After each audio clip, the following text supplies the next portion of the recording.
يا أيها الذين آمنوا كتب عليكم الصيام كما كتب على الذين من قبلكم لعلكم تتقون أياما معدودات فمن كان منكم مريضا أو على سفر فعدة من أيام أخر وعلى الذين يطيقونه فدية طعام مسكين فمن تطوع خيرا فهو خير له وأن تصوموا خير لكم إن كنتم تعلمون شهر رمضان الذي أنزل فيه القرآن هدى للناس وبينات من الهدى والفرقان فمن شهد منكم الشهر فليصمه ومن كان مريضا أو على سفر فعدة من أيام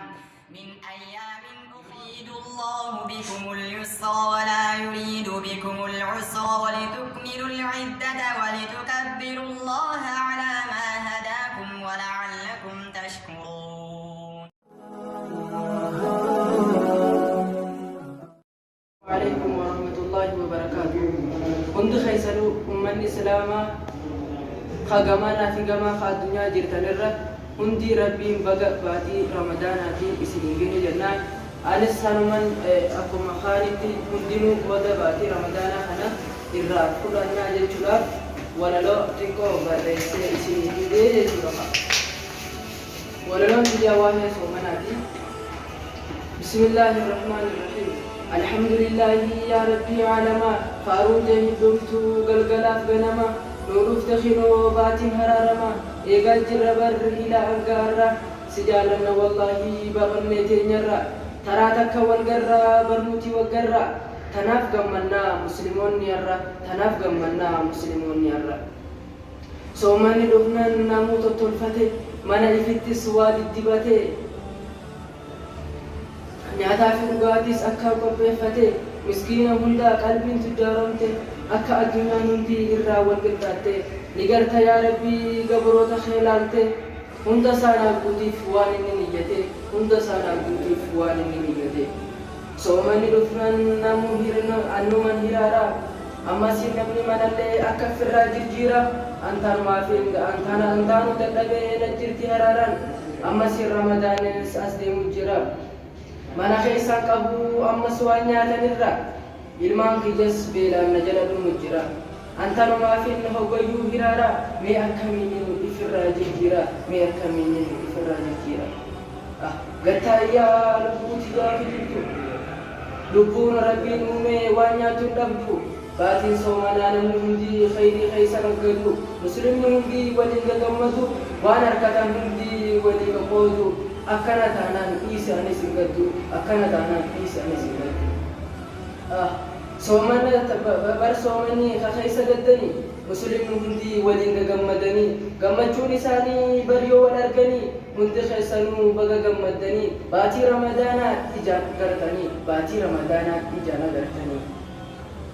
soomanni dhufnaan namu imaana guuttataa afaan gubaddeemaanii bar nyaachifataa hoggaa asii ilaaltee halaala mul'ata haraamii halaala baqata khayrii hundaa yoom bira kutaa fuula isaa barra halaala mul'ata isaatu bar nama hawwata yoo bira kuttee halaala mul'ata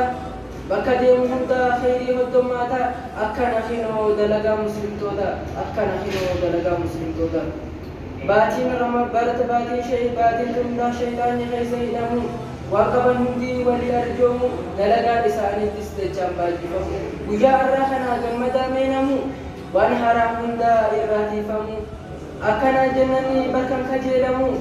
san taatu malee hin arkannu yoomu akkana taatu malee hin arkannu yoomu ansooman dhufnaan gammachuun biyya lafne muslimni hundi wali qabamne guyyaa soomanaan ollaa halkanis dhaabbanne hammeenya gartuu bareega waltahiinsi keenyaa ka addan baane waltahiinsi keenyaa bar ka addan baane hoggaa hundaa yoo akkanaa jiraanne shakkii hin qabnu khayrii baay'ifanne irratti nu haadhiisuu rabbii keenya kadhanne muslimni hunduu baga gammanne hundumti keessanii xiqqaa guddaan jenne hundumti keessanuu xiqqaa guddaan jenne yaa ummata islaamaa yoo dogoggores dhiifama naa godha ولا لو تجار أسد لابدا مسلم هندي ربنا خدا باتي رمضان وجين تبدا خيري سيرا قدوم فدا دام سخية خنا نانا رافدا فرجو بانو ديركيرا لا أقول سخية في جينا نجي دا دواسي من دبو أكاسي هندا خينا ربي ولو هكابو حاسدا في سدي ربي نور هكابو جنة خيسد ولنو هكابو بابو رجال خيسن نو هكابو بابو رجال خيسن نو هكابو مسلم تودا هندا أجي ولنو هكابو